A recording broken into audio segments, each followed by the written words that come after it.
Today's episode is about investors helping homeowners in need.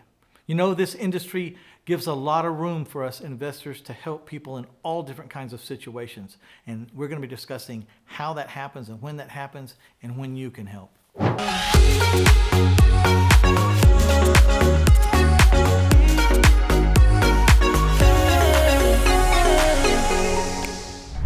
I am an investor that believes what goes around comes around. And a long time ago, I decided I was going to go out and try to help people first and worry about the money second.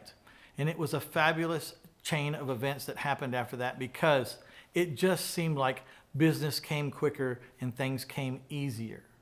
So I want to talk about an investor that is listening for where they can help and then worrying about the money second. There are a lot of people in different forms of distress. Some of these stresses have easier answers than others. Some of these stresses have no answers. There are properties that are having certain kinds of chaos or that are in some form of dysfunction. Some of these properties are easier to deal with than others. And then there's these properties that have gone through disasters, earthquakes or floods or fires or tornadoes, hail, all that kind of thing. So we got to figure out what we can help and what we can't help.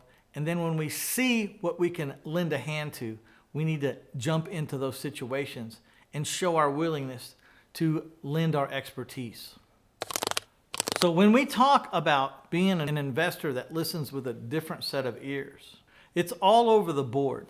Even when you're watching the news, you might watch the news and they're talking about a fire that happened down on Main Street or a murder that happened over on First Street.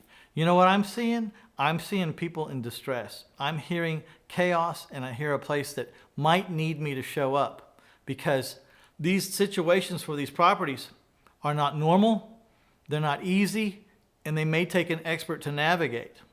An investor that listens with a different set of ears also recognizes when they can help or bridge a gap.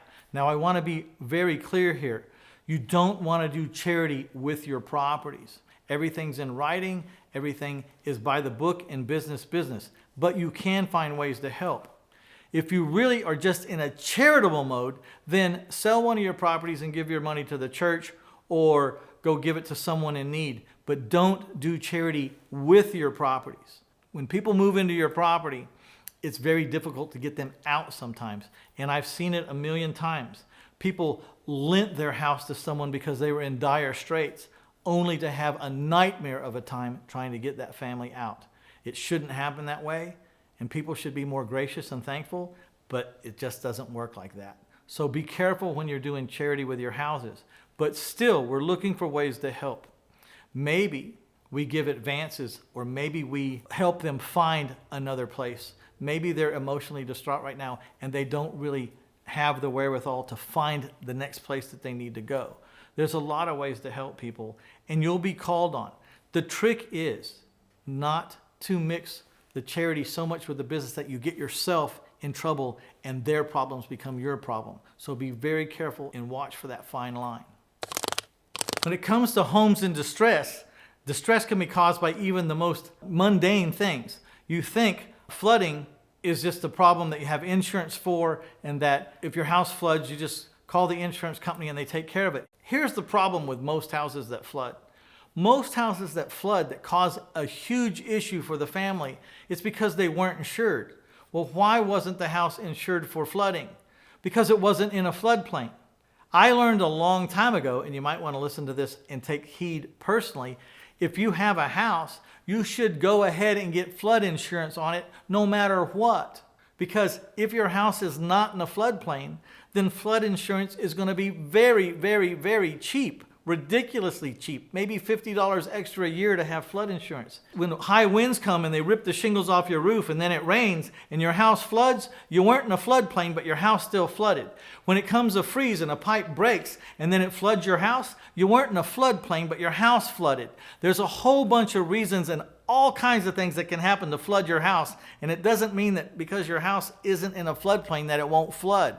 So all it means if your house is not in a floodplain is that the insurance for flooding will be super cheap. So just get it. Always get flood insurance, no matter what house. I live on a house that's the top of a hill, like the peak of a hill. It sits there, my house sits there like a nipple on top of this mountain. It's not going to flood by the way we think of flood, but it still has the ability to be flooded. And the insurance extra for my house is like $50 a year or $60 a year. It's nothing. Get the policy. So a lot of times we're called to help these people who had their house flood that didn't get that inexpensive policy. With floods comes mold, comes all kinds of different issues, and it can be unsafe to even stay there. So helping these people transition from a house that's not habitable to some place that is, even if it's not your place that it's moving to, helping them transition to some place. And they'll show their appreciation in later days. But you'll be glad you helped them. And more often than not, your good deeds come back around in some other form, in some other shape, at some other time. It's nothing you plan for or you do it for that reason, but it just happens that way. Other times when people's house have been flooded, they get the insurance, the money is more than enough, and now they're saddled with this broken property that they don't really want, and they really just want to get rid of it. Whatever they get for the house is extra, because the insurance has already paid them enough to move on with their life. So in those cases, it could be good for both of you. You can get a great deal on a property because it's flooded, and the insured can move on with their life and close that final page in that chapter and move on from that house that they had to walk away from. Another thing that helps regularly, and if you're a pet lover or an animal lover, you'll love this because we find lots of abandoned animals. And I take it upon myself and the people around me. We all love animals. We have a place now. We know where to take them. We know who to call that'll come get them and that they'll take care of them and they'll rehab them if they need to be brought back up. Whatever happens, there's a lot of opportunity out there to help a lot of neglected animals. I don't know why it is or why people neglect these animals like this, but they do. And you can be a cause for good in that department as well. Another form of high stress that's kind of out of the box is when someone owns a property that a murder has been committed in. In the state of Texas, at least, if there has been a murder committed in the house, you have to report it in the disclosure. Now, that's different than like a suicide or a natural death, or if someone had a heart attack or they died in their sleep from old age, you don't have to report that there was a death in the house. But if there was a murder, you have to put it in the disclosures.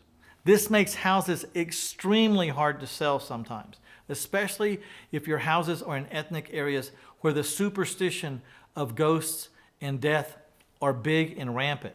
I do this in the Hispanic community, and the Hispanic community is deathly afraid of buying a home that's had a murder committed into it.